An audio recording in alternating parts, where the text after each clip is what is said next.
Dear friends, welcome to the channel The Eastern Front. Vasily Zaytsev is one of the best snipers of the Second World War, who destroyed more than 200 German soldiers in a month and a half.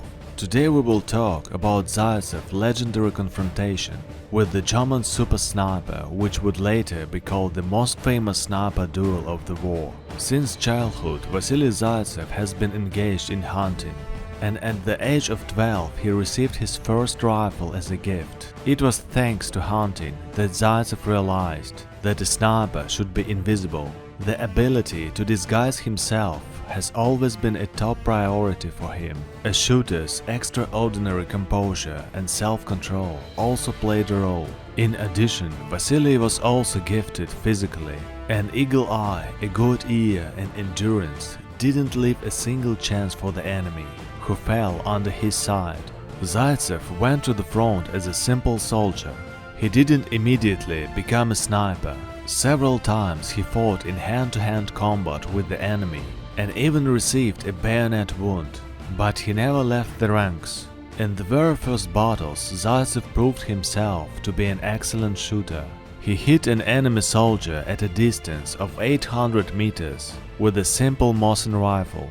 A month later, Vasily was awarded the Medal for Bravery. By that time, Zaitsev had killed 32 enemy soldiers with a rifle without a sniper's scope. But his main award was a sniper rifle with an optical sight, which was awarded to him along with the medal. Almost immediately, the fame of the invincible sniper spread on all fronts. Zaitsev inspired Soviet soldiers with his name and sowed fear among the Germans. In order to somehow maintain the morale of the soldiers and reduce the activity of Soviet snipers, the German command decided to send the head of the sniper school, Major Erwin König, according to other sources Heinz Torwald. Probably König was the call sign. He received orders to kill the main Russian sniper. The Soviet command, concerned about this fact, instructed Zaitsev to defeat the German super sniper at any cost. I knew the handwriting of German snipers. I easily distinguished more experienced shooters from the beginners by their ability to disguise themselves and shooting tactics. The Soviet sniper later recalled, "For a long time Zaitsev couldn't understand which of the German shooters was the same König. But there was one story. Snipers Morozov and Shaikin were wounded by a well-aimed shot. They were considered experienced snipers and often emerged victorious in difficult battles with the enemy.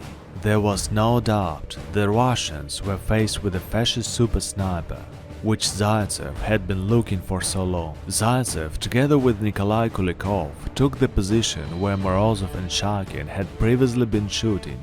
They knew every hill, every stone in this area.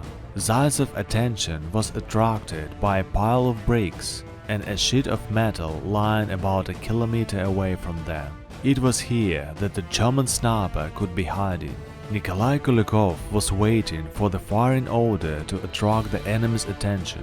Meanwhile, Zaitsev was watching. So the whole day passed.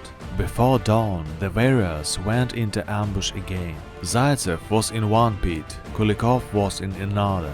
A fishing line was stretched between them to transmit a signal.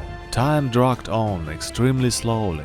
Planes buzzed overhead, shells and mines exploded. Suddenly, Zaitsev caught a slight movement of the metal sheet. He was sure that the enemy was hiding there. Zaitsev pulled the rope. A comrade's shot rang out. The repeated movement confirmed Zaitsev's assumption. The fascist was under a metal sheet. Now they had to take him into view, so as not to scare off the enemy. Zaitsev and Kulikov changed their position. They watched all night and half of the next day, and in the afternoon, when the enemy position was in direct sunlight and the rifles of our shooters were in the shade, the sniper duo took action. Something sparkled on the edge of the metal sheet. A random piece of glass? No, it was an optical sight of a fascist sniper rifle. Kulikov began to lift the helmet as carefully as an experienced sniper could do. A shot followed. The helmet fell. The German apparently decided that he had killed a Soviet sniper whom he had been hunting for 4 days. Deciding to check the result of his shot, he stuck out half of his head, and then Zaitsev pulled the trigger. The shot hit right on target. The German super sniper was killed. The command congratulated Vasily on his victory and assigned his group a new important task.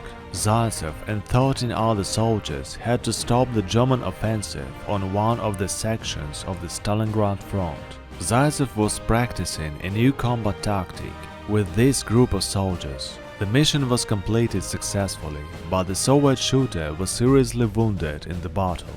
The worst thing happened. Zaitsev lost his sight. After several operations, his eyesight was partially restored, and on 10 February 1943, Zaitsev returned to the front again. Snipers of the 62nd Army, inspired by the exploits of their comrade, defeated more than 6,000 German soldiers. During the war, Zaitsev published 2 books about snipers and also developed sniper tactics called Sixes. Dear friends, that's all for today. It was Tim and the Eastern Front channel. I would be glad to get any comment from you and likes if you appreciate this story. By the way, on my channel you could also find an interesting story about the Soviet snipers. And as usual, I wish you peace and health. See you!